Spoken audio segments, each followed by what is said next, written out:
Pedro, Cassio e poi me quella mattina sotto una neve che imbiancava tutto.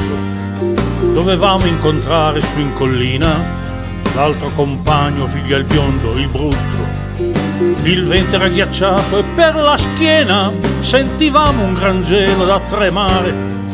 C'era un freddo compagni su in collina che non riuscivi neanche a respirare.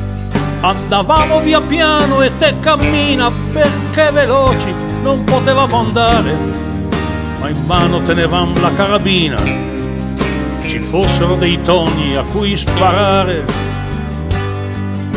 Era della brigata il brutto e su in collina ad un incrocio forse c'era già, e insieme all'altra stampa clandestina doveva consegnarsi l'unità.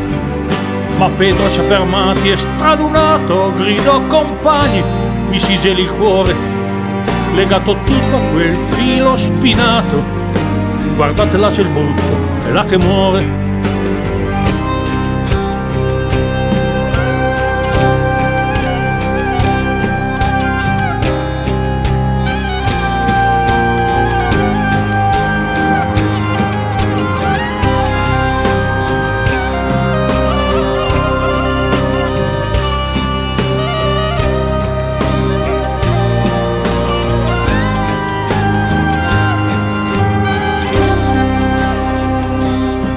Non capimmo più niente di volata, tutti corremmo su quella stradina. Ma c'era il brutto, tutto sfigurato dai pugni e i calci di quegli assassini. Era scalzo, né giacca né camicia, nudo fino alla vita e fra le mani teneva un'asse in legno con la scritta: questa è la fine di tutti i partigiani. Dopo aver maledetto e avere pianto, l'abbiamo tolto dal filo spinato. Sotto la neve compagni abbiamo giurato che avrebbero pagato tutto quanto.